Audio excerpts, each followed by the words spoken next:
اور جب تم عورتوں کو طلاق دو اور ان کی عدت کی مدت پوری ہو جائے تو اے عورتوں کے والیو، انہیں اپنے شوہروں سے نکاح کرنے سے نہ روکو جبکہ آپس میں شریعت کے موافق رضامند ہو جائے۔ یہ نصیحت اسے دی جاتی ہے جو تم میں سے اللہ اور قیامت پر ایمان رکھتا ہو۔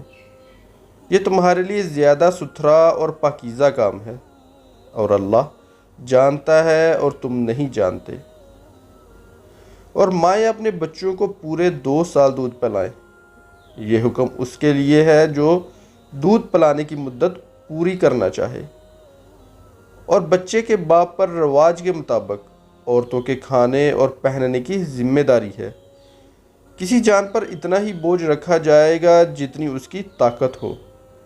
ماں کو اس کی اولاد کی وجہ سے تکلیف نہ دی جائے اور نہ باپ کو اس کی اولاد کی وجہ تکلیف دی جائے، اور جو باپ کا قائم مقام ہے اس پر بھی ایسا ہی حکم ہے۔